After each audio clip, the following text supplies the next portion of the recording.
And we're back, ladies and gentlemen, live on the Philippe Matthews Show after hours. Thank you for tuning into this network, wherever you are around the world. I have a secret, and that secret is that I know one of the baddest ass rockers, reggae rockers in the world, and they're here in Sacramento, California, where I'm at. And her name is Honeybee, and her band is called The Cultivation, and they are awesome. And I'm so excited to have them with you today. They're all together for one, which is really hard to do other than when they're doing jam sessions.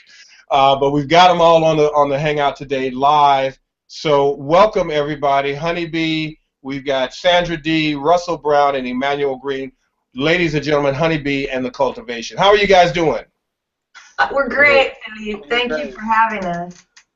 Wonderful. All right, so starting with you, Honeybee, because I had you on the show some time ago, and that time we were talking about I loved you because I saw one of your, well, actually two of your music videos. One was Special Dedication, and the other one was Golden Rule, and they were amazing. I remember joking with you because in those videos, man, you had like private jets and Rolls Royces and yachts, and I'm like, who the hell is this? I'm like, I need to know her, and they was like, oh, she's in Sacramento. I'm like, really? You know, so I was absolutely impressed, not just by the visuals, but the music was banging.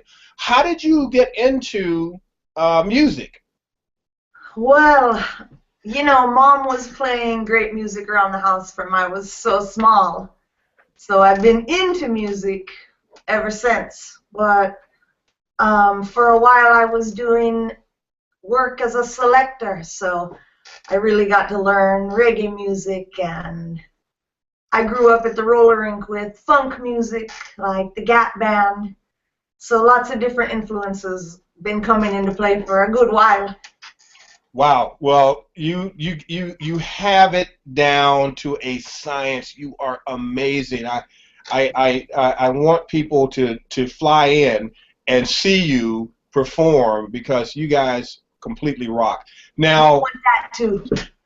We want that too. So now let's talk about The Cultivation, because The Cultivation is new to the Honeybee brand, if you will. How did The Cultivation come about? Have you been working on this for some time to get a band? I have. For a good several years I have been. And I met Russell at a party. He was playing with a calypso artist named Reggie Lark, and a friend of mine put me on the mic, and I get to, you know, collab and toast with Reggie Lark. Russell Brown is playing the guitar in that act, and that's how I meet Russell. So we've been playing music and trying to put together, you know, a band that would stick for several years, I would say, and then little by little, The Cultivation. Sandra D was playing at an event. Again, somebody put me on the mic, so I get to meet Sandra D. Some other event, then Emmanuel Green is the drummer. Somebody put me on the mic, so I call it a real blessing, you know, that, you know, my lyrics could bring this together. So we've been together since last June. Okay, okay. So is this going to be a trend? Because we got Honeybee and we got Sandra D. So we got a name and an initial. Is this so we got to change Russell? Russell got to be Russell B, and Emmanuel has to be Emmanuel G. We got to change that so that way it's all uniform. No, it's brown and green. Brown and green. Yeah, brown and green. I love that. Oh, that's great. You guys can come. Hey, that's a springboard. You start recording your own stuff there, like McFadden and Whitehead or something. Now I'm showing age. It's The Cultivation. Cultivation. Let's start with Sandra. Sandra, where are you from, and how did you get into music, and what instrument or instruments plural do you play, and what do you bring to The Cultivation? Well, I'm originally from Lodi, but I was born in Stockton, and I usually claim Stockton when people ask me where I'm from because I have a big musical community, as I was telling you before, out there, and I've done a lot of recording out there, and I'm friends with a lot of the musical community out there. But I live in Sacramento now, and Stockton is where I met Honeybee.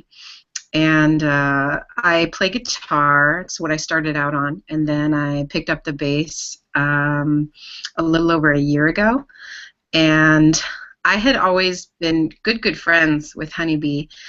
And we would talk to each other about our musical woes and the journeys that we were on. We would have these late night conversations, and she would tell me about everything that she was going through with her bands and trying to get the live music going for her. And we would sort of coach each other and kind of be each other's sounding boards when we had different ideas.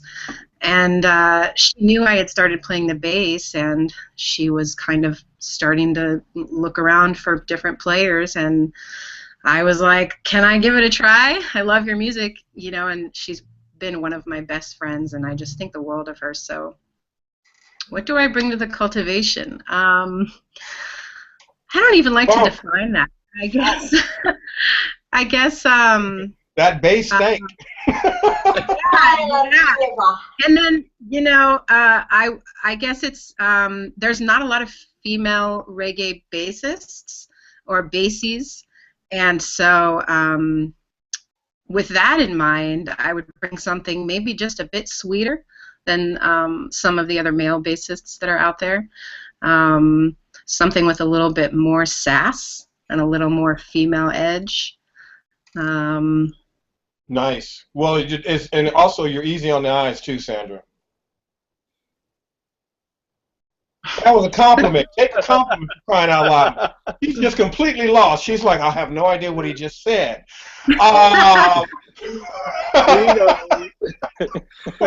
Okay, so now this is the segue where we bring in somebody else now. You just blew it, Sandra. No, I'm just messing with you.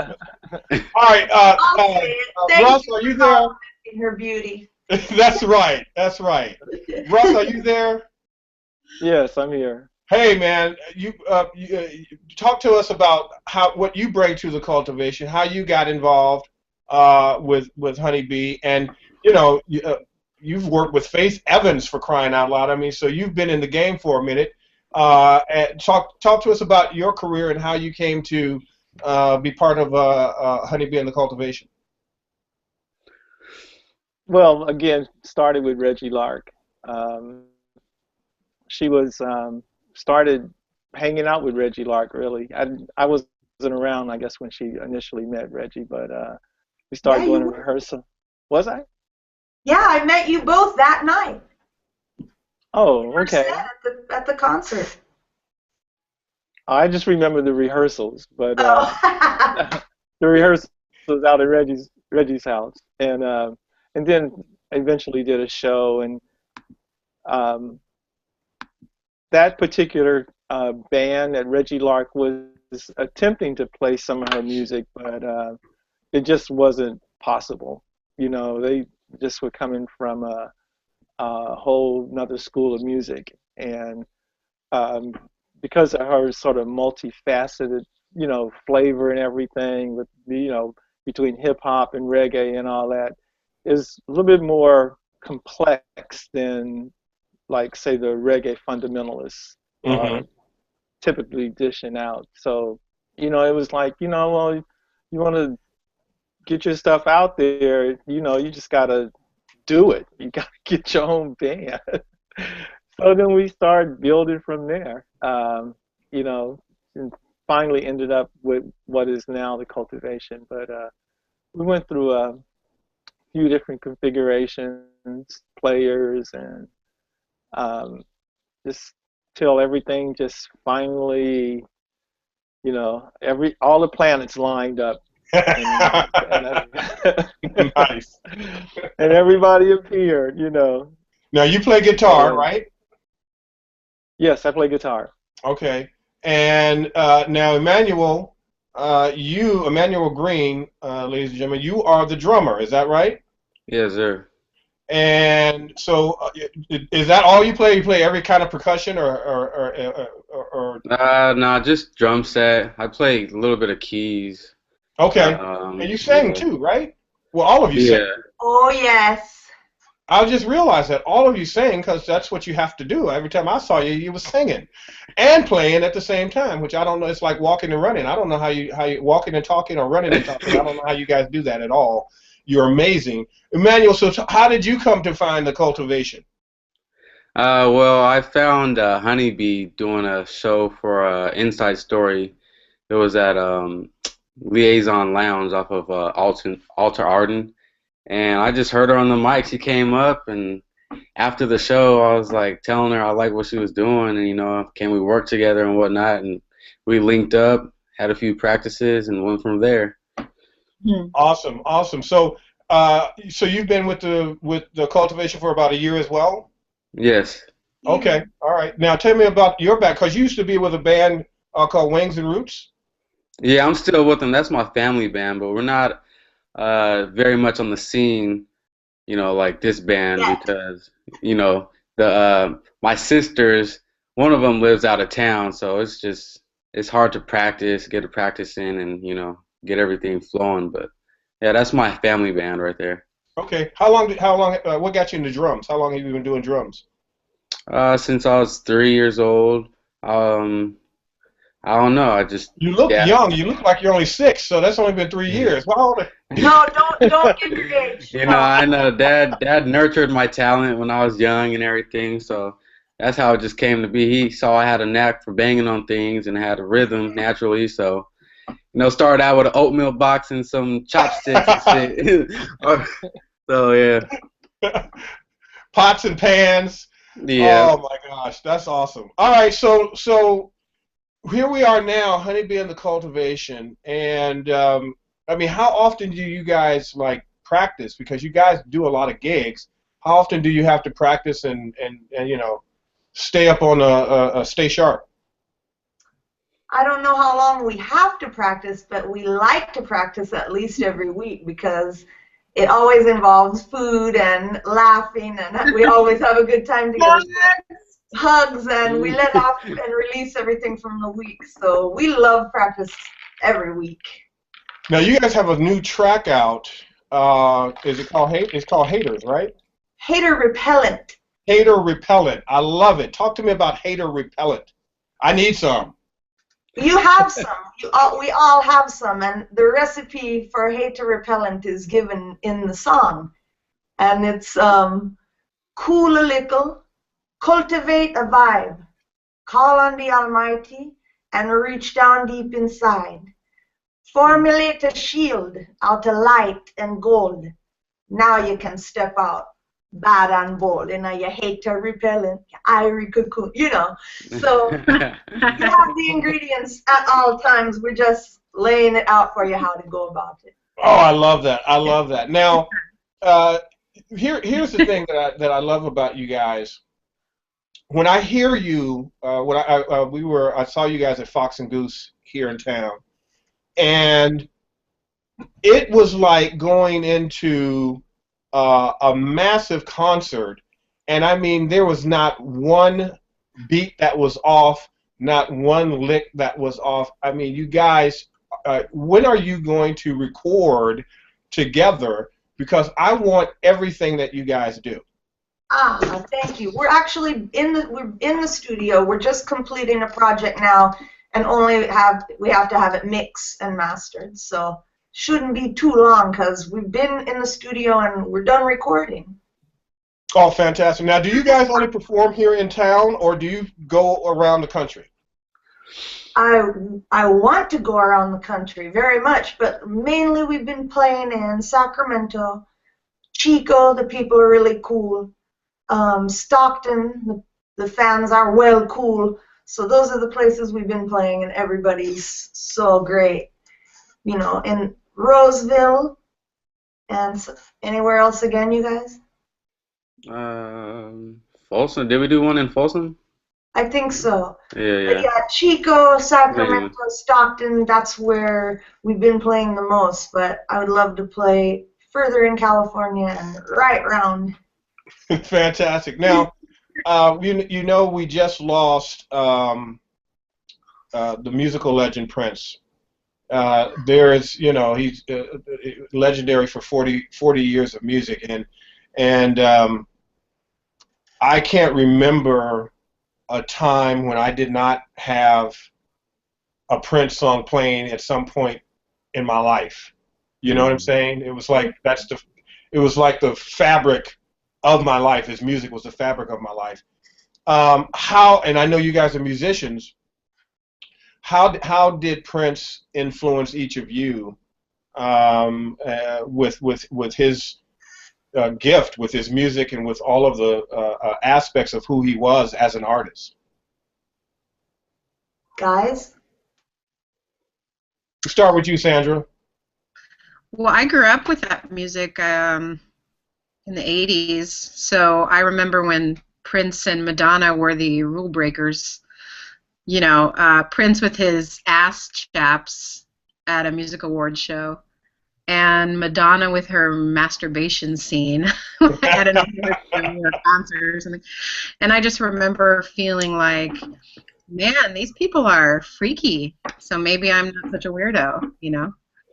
And growing up with all of his big hits, When Doves Cry and Little Red Corvette and that whole album, I'd say it's fair to say that music changed my life. So yeah, he will be missed. Absolutely.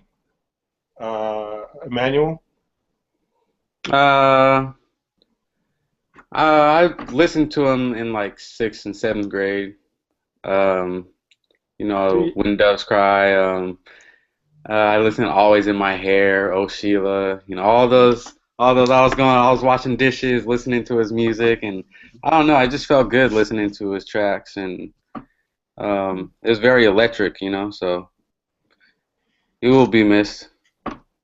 Russ, you and I are probably close in age, so you and I remember Prince before Prince was Prince. Yeah. Walk me through your history with the legend.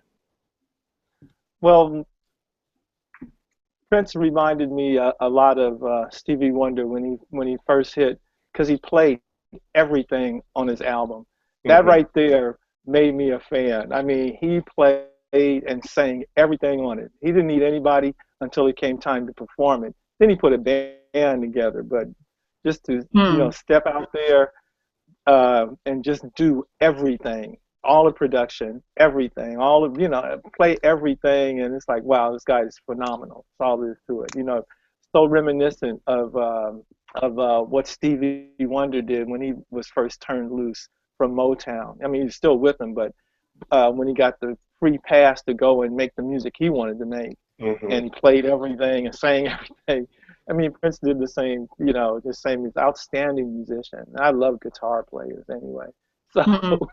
Absolutely, no doubt. You're a little biased, don't you think? Yeah. Yeah. So yeah, it was just always just great to check out an authentic musician, and just from the ground up, just he did him, and just forge new ground for musicians to later come, and so it's great. This is great. Do you have a favorite Prince? I know this is always the worst question in the world when you have somebody that has a catalog that large. Favorite Prince song? Is that possible? No, I'm still playing. I played like I guess a couple of weekends ago. Played in a band that did a couple of Prince songs, and Purple Rain was one of them, and Kiss was the other. So, nice. Which, trying to keep it kind of clean. So as far as, for public appearances, because Prince can get down in it. Yes, he can. Yes. Yeah, Sexy MF, come on. It was, it was. Yeah. I remember the videos, man. Back in the day, and there were some B-sides too, y'all. I mean, Prince could go there. Oh yeah, man. I'm just saying, there's a lot of children right now walking around because of Prince. He came out with the Little Nicky joint. Oh man, Darling Nicky. Darling Nicky. Yeah, man. That was some good stuff back in the day. All right, don't get me started. I don't want to hang up on y'all guys and start going because that was some good music, and it still is. Honeybee, how did Prince influence you, and what is, if possible, your favorite Prince song? Look, I was so into Prince from Lady Cab Driver up to, you know, next came the whole Purple Rain movie, Purple Rain album. I went so far as to dig deep into Under the Cherry Moon, the movie, the album, Christopher Tracy Parade, Sometime in April. Now don't forget Around the World in a Day. Yes. Right? A whole nother concept album. So lately I've been, the last thing I saw was some of his performances with Third Eye Girl. So he had an all-female band. Then I saw the video for Black Sweat. Have you guys seen Black Sweat? You need I haven't seen Black Sweat. Working up a black sweat. You gotta see it. Gotta see it. I've been digging deep into looking at his interviews, and he's so higher levels. And that's how I come to find out more, like his humanitarian efforts. His friends are now speaking out about he would do concerts in cities as an excuse to go there, and he had friends in the field doing real humanitarian efforts in New Orleans, and I can't even name all the places. But I've been finding out so much more about him, you know, not just his musical genius, which I already prove I'm a Prince fanatic, you know, naming all of it. But I mean, just him and his way of thinking. And guess what else I just noticed? He's always saying, ladies and gentlemen, and introducing a woman, whether it's Sheila E. on the drums. Ladies and gentlemen, Misty Copeland. He had the black ballerina dancing in a live performance. Now it's ladies and gentlemen, he has a female wicked, you know, or had lead guitarist on the recent late shows in his all-female band. It's like, it does kind of make you take notice, you know, he's very different in his approach to his career and everything. Absolutely, absolutely. So that being said, you guys, especially you, Honeybee, you play reggae. Where did the influence of reggae, and why did you choose that as your genre of music? Wow, that's a great question. And we still play some funk songs in The Cultivation, but through my lyrics are in patois, people just say they're a reggae band, and I don't mind that. But we all love funk and hip-hop too, and jazz, Afrobeat, you know, there's actually more than just reggae. But I guess my time living in Jamaica, because my mom was a school teacher there, and I learned the patois language just to survive and go shopping at market, you know, and things like that. But I just, my living in the country there gave me just I was so warmly welcomed that something about the language almost let me come into my own and feel more who I am. So I start getting these lyrics come to my mind in the patois language. And I've never really rapped in English or sing a song in straight English. It's just something about the slang and the flow. I guess it set me at ease or something, and the song's lyrics come to me in that way. So then we kind of seem like a reggae band, and I do love reggae music too, of course, but I striving to still bring all the other elements in. Okay, all right. So you don't want to be categorized or labeled reggae, but you damn sure can tear it up. I mean, you got it down to a I don't mind if I am categorized as that, because music lovers know, hey, that's a kind of a fun. Well, if you can play reggae, you can play anything. I mean, because that's just, you know what I'm saying? It's like it's an amazing genre. It's an amazing music. So if you play reggae, yeah, you can play funk, you can play rock, you can play everything. Mm-hmm. We love it, and you know, it's uplifting. It's a good, you know, feels irie, kind of feel relaxed and at the same time happy. Or reggae music is good for revolutionary sounds, because we do like to, you know, push the truth and stuff. So some of the reggae music songs have that fierce quality, so you can really deliver the message. Speaking of pushing the truth, one of my favorite Honeybee songs is Herb. Talk to us about that track, which I absolutely love. And you can only listen to that track, ladies and gentlemen. By the way, you can only listen to that track around 4:20 p.m. Day. But go ahead, talk to me about. It's time right now for Herb. Yeah, that's right. Yeah, it's about time. It's 4:22. That's right. All right, we got to go listen to Herb. And that's one of the ones. Bye, everybody. No, I'm sorry. Go ahead. Well, you know, not. You put stuff up on the screen. They're gonna find you. I swear to God, they're gonna find you and come get you. They're gonna snatch it. Go ahead, Honeybee. What was the question? Yeah, exactly. Everybody's like, yeah, well, she's definitely with Herb right now, probably. Hey, how did the song? how did the song Herb come about? I think that was really cool.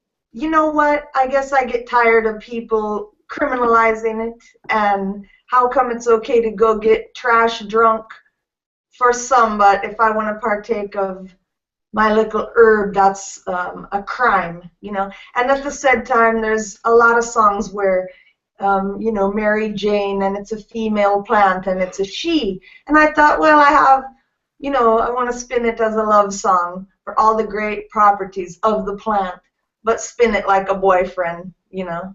Nice. They tell you about someone, you know, him look good, him smell good, me love him bad, and when him come around, you know, me just can't stand. And it's my good friend Herb, you know. Was that the first song The Cultivation had to learn? Was that like mandatory? It's like, you're going to learn Herb first. That's the first thing. I want you to come back and know every damn lyric.